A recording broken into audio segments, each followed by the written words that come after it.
mga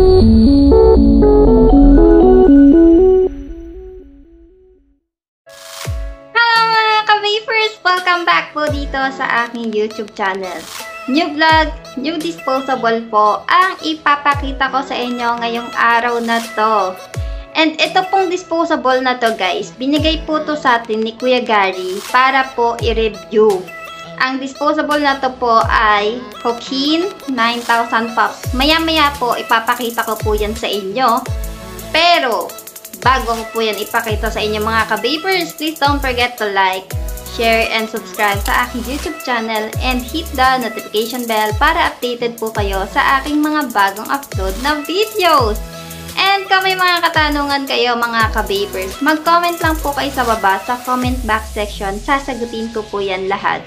So, ready na ba kayo? Tara na! So, ito na mga ka-vapers. Ito po yung binigay sa atin ni Kuya Gary para po i-review. Ito pong disposable nito ay Cokin 9000 Pops. So, tignan po natin yung packaging niya guys. Ganyan po siya. Yan po. Makikita niyo naman sa packaging sa baba. And sa top niya, nakasulat po ha, plus 21. Pero depende po sa country na kinalakihan nyo or kung nandun man kayo sa lugar na yon. Kinalakihan. Kasi meron pong country na pwede na po sa 18 plus. Pero dito po, yan, nakasulat dito, kailangan 21 plus. I think it's from US. Kailangan 21 plus po kayo. So, ito na guys, ang ating Cokin 9000 Pops. Which is, ayan po siya, may 17 ml e-liquid capacity. Meron siyang 17 ml e-liquid sa loob ng disposable. Ito po ay mesh coil. At ang makikita nyo naman po sa flavor niya, strawberry watermelon. I think it's ice. Because there is ice here. As you can see here. So warning, this product contains nicotine. Nicotine is an addictive chemical. So dito po, ayan, nakalagay sa kanya big boy parameters. Big boy. Then parameters. Yung size niya, ang battery po niya is 600 battery ampere. Meron po siyang connector na type C charger. Ang gagamitin niyo po dito ay type C charger. Resistance niya is 1.0 ohm. Mesh coil. Okay, 17 ml. And adjustable airflow. Ayun lang po ang nakalagay dito. So, eto, kung makikita nyo dito guys, meron siyang replaceable holder, which is pwede siyang pang DTL at pwede po siyang pang MTL type. So, kung makikita nyo dito guys, nandito po yung kanilang Facebook, Instagram, YouTube, and Twitter. I-search nyo lang po at Cokin Global or at Cokin PH. USA Microvapors Incorporation. So, ito pong juice na to, yung juice na nasa loob ng disposable po na to, is original e-juice from USA. Meron po silang website, which is ito po, www.microvapors.com or www.cokin.ph.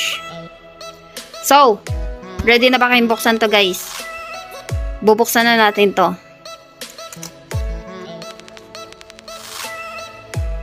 Oy, may lanyard. May lanyard mga ka-vapers. So, ayan ang ating lanyard. Tignan muna natin yung itsura ng lanyard niya. Pagpasensya niya ng mga ka-vapers. Nag-iisa po ang aking kamay. Oy, ang cute. Cokin. Ang cute ng lanyard niya. Yellow and white. So, ano pang laman po nito? Lumabas ka dyan. Okay, wala nang laman. So, ito na po yung So, ito na po yung ating strawberry, mali. Watermelon strawberry. Yan. Ganyan po siya sa packaging. Naka-plastic syempre. Meron siyang bali, meron siyang dalawang replaceable drip tip. Wait lang guys ha. Para mabuksan natin siya ng todo. So, ito na mga ka-vapors. Bubuksan na natin ang Cokin 9000 Pops para makita na rin natin kung ano yung design niya sa loob, diba? So, iyan o. Makikita naman o. Watermelon strawberry. Tapos, ito, may nakasulat dito na Cokin 9000 Pops. So, buksan na natin.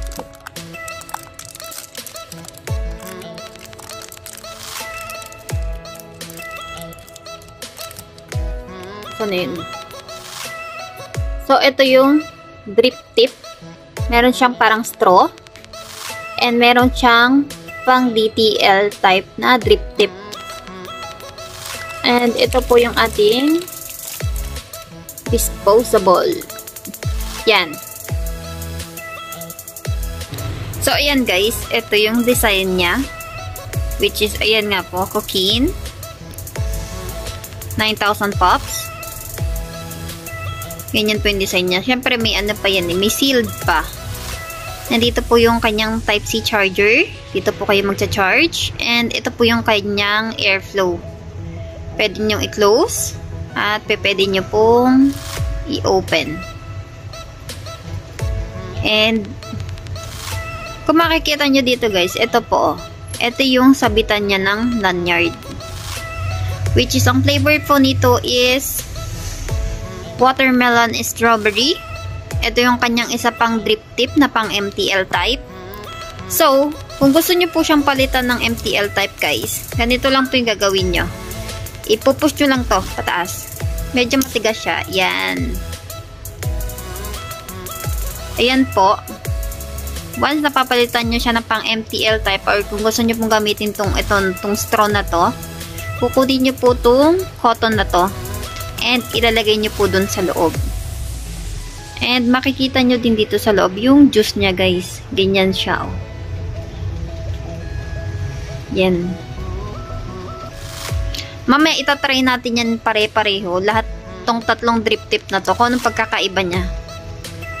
Try natin yan mamaya lahat. So, balik lang natin siya. Yan.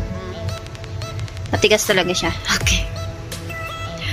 So, ito na po yung ating Cokin 9000 Pops, mga ka-beepers. So, anong masasabi nyo sa ating Cokin 9000 Pops? Hindi siya mabigat, guys, ha? Sakto lang. Kumbaga sa 9000 Pops, sa bagay, meron naman kasi mga disposable na mabigat talaga. Pero ito, hindi siya mabigat. And, maganda yung design niya.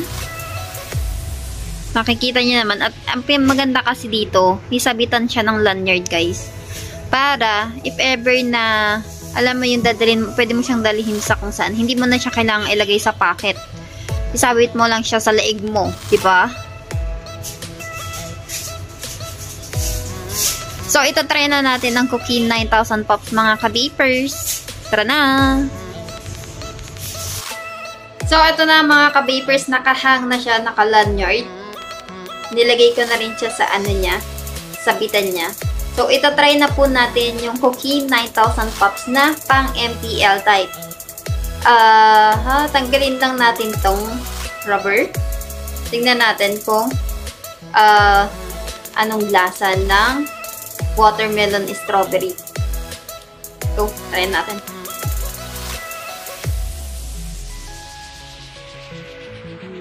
May masarap yung flavor, ha?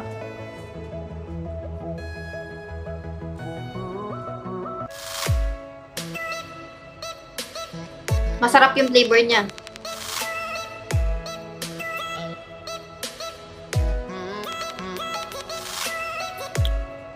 Mausok din ha. Pero inopen ko kasi yung airflow. So, tingnan natin kapag close airflow.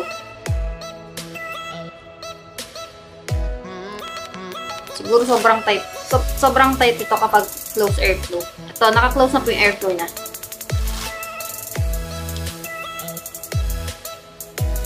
Sobrang higpit. Ayoko talaga ng close airflow.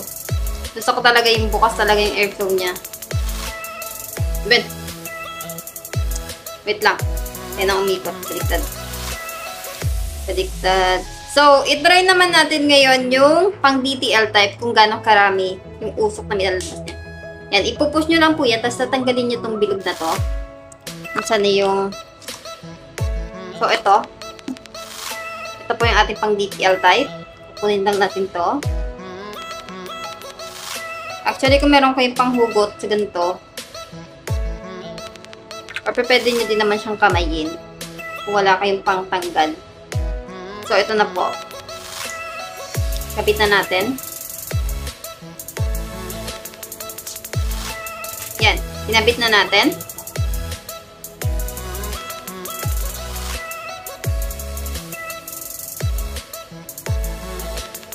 Parang pareho lang naman siya ng usok.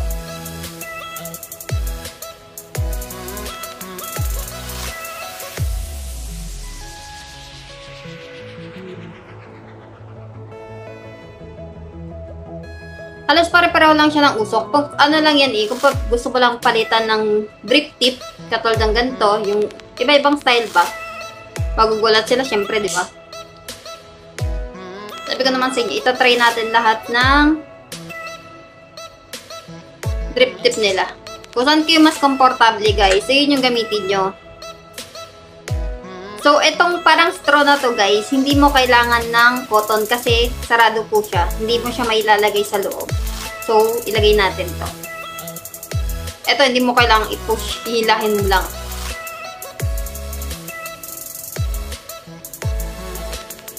Ang cute ng straw. Pero mas gusto ko yung straw. Masarap yung flavor niya, guys, ha? Strawberry, watermelon strawberry. So, ayan guys, kung gusto nyo pong i-avail tong disposable na to, pumunta lang po kayo sa pinakamalapit na store sa inyong lugar.